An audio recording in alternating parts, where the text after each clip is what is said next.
Oke sobat Besti, welcome back to Besti Channel ya. Kembali lagi dengan Alex di sini. Jadi sekarang Alex lagi ada di Shinjuku nih. Nah, bayangin nih, kalau kalian bangun pagi di tengah kota Tokyo, udara masih sejuk, langit cerah, dan juga Shinjuku udah mulai hidup nih. Orang-orang Jepang akan berjalan cepat, rapi, dan juga efisien nih. Semua itu kelihatan tahu harus kemana dan harus ngapain. Dan hari ini aku mau ikutin arus itu teman-teman, bukan sebagai turis, tapi aku pingin memposisikan diriku sebagai orang Jepang nih di sini, setidaknya untuk satu hari aja ya teman-teman. Jadi hidup di Jepang itu nggak cuma soal anime, sushi, atau kuil-kuil guys, tapi ada juga keseharian yang menarik buat dijadiin. Ada budaya yang terasa dalam hal kecil seperti milih sepatu yang nyaman karena tiap hari mereka jalan kaki atau mampir ke toko barang bekas buat cari gadget yang masih layak pakai nih. Di video kali ini aku bakal nyoba ngerasain hari yang biasa buat warga lokal Jepang nih, nggak cuman ke tempat wisata mainstream, nggak ngincar spot foto paling hits, tapi nyoba hidup seperti mereka teman-teman. Kita akan mulai dari toko sepatu nih teman-teman, dan siangnya kita bakal cobain ke Omoide Yokocho ya teman-teman.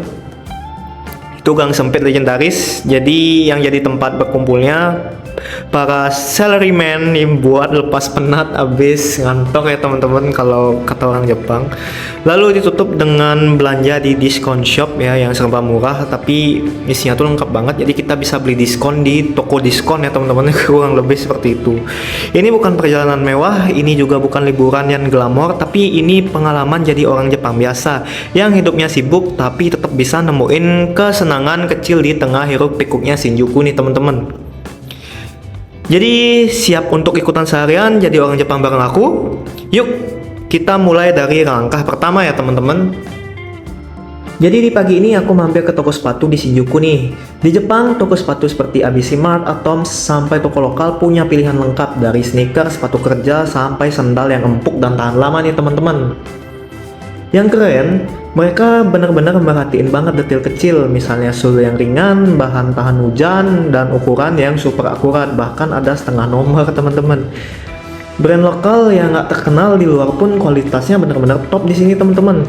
Cara mereka milih sepatu juga serius teman-teman, dicoba bolak-balik, nggak buru-buru karena ini buat mereka sepatu bukan cuma buat hari ini, tapi buat hidup aktif sehari-hari teman-teman. Karena juga mereka tuh banyak jalan ya teman-teman, jadi sepatu tuh harus benar-benar diperhatiin banget ya kenyamanannya ya, termasuk ukurannya, kualitasnya, dan harganya sendiri juga ya teman-teman.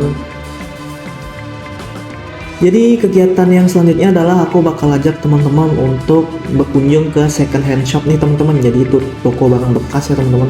Ya aku lewatin sebuah toko, bisa teman-teman lihat ini ada orang Jepang yang ngajak anaknya untuk jalan-jalan yang benar-benar emang hari yang biasa banget buat mereka ya teman-teman. Di sini ada yang namanya second hand shop elektronik teman-teman, dan ini bukan sembarang toko. Tempat kayak gini tuh benar-benar surga bagi pencinta teknologi, mulai dari kamera mirrorless, iPad, konsol game, handphone, sampai MacBook semua dijual dengan harga jauh di bawah pasaran, dan kondisinya itu benar-benar masih mulus banget teman-teman.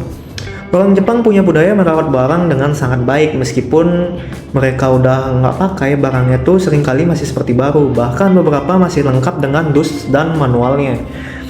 Biasanya mereka kasih label nih, misalnya seperti A untuk hampir seperti baru, untuk B kualitas normal, dan seterusnya teman-teman. Jadi teman-teman tahu persis apa yang harus teman-teman beli ya. Dan yang menariknya, bikin tempat ini tuh makin menarik, kadang teman-teman bisa nemuin barang-barang langka atau edisi limited yang udah nggak dijual di toko biasa teman-teman. Rasanya udah kayak berburu harta karun di tengah kota Tokyo sih ya. Nggak heran kalau banyak warga Jepang sendiri juga belanja di sini, bukan cuma turis atau kolektor, karena buat mereka barang berkualitas nggak selalu harus baru teman-teman. Dan jujur ini adalah salah satu bagian favoritku dari pengalaman jadi orang Jepang hari ini nih, bener-bener hemat banget. Di sini juga teman-teman bisa lihat aku beli iPhone 12 itu tuh bener-bener murah banget harganya sih. Nah, untuk jeda istirahat makan siang nih, aku bakal ajak teman-teman ke Omoide Yokocho ya teman-teman. Nah, meskipun di tengah modernnya kota Shinjuku, tetapi masih ada loh sisi dari kota Shinjuku yang seperti ini teman-teman. Bisa teman-teman lihat sendiri. Ini dia ya Omoide Yokocho, dan ketika teman-teman masuk ke dalamnya, teman-teman bakal langsung paham kenapa gang ini dinamai dengan Omoide Yokocho. Gang sempit, kedainya kecil-kecil, tapi tiap sudutnya punya cerita teman-teman. Tempat ini udah ada sejak zaman pasca Perang Dunia. Dulunya itu dipenuhi dengan penjual makanan pinggir jalan. Sekarang Meskipun Shinjuku udah modern banget, Omoide Yokocho tetap berdiri dengan segala keunikannya nih teman-teman. Bisa teman-teman lihat ya. Di sini teman-teman nggak akan nemu restoran mewah, tapi teman-teman bisa duduk di bangku kayu, pesan yakitori hangat langsung dari arang, atau semangkuk niku soba sederhana tapi nikmatnya bukan main nih teman-teman. Orang-orang Jepang biasanya mampir ke sini habis kerja, duduk bentar, ngobrol, makan, minum dikit bir atau sake, lalu lanjut pulang nih teman-teman. Rasanya tuh bukan kayak di tengah kota besar sih, rasanya tuh kayak balik ke masa lalu, ke Jepang yang penuh rasa, hangat dan sederhana ya teman-teman. Buat aku, makan di sini bukan cuma soal kenyang, tapi soal ngerasain suasana yang cuman bisa teman-teman dapetin pada saat teman-teman ikut hidup kayak orang lokal Jepang ya teman-teman. Dan siang ini di tengah asap panggangan dan tawa kecil dari kedai sebelah, aku benar-benar ngerasa kayak jadi bagian kecil dari Jepang itu sendiri teman-teman. Nah jadi ini dia sih yang paling unik menurut aku ya teman-teman. Salah satu kebiasaan orang Jepang adalah ini nih, menarik banget dan mungkin jarang diketahui sama turis-turis.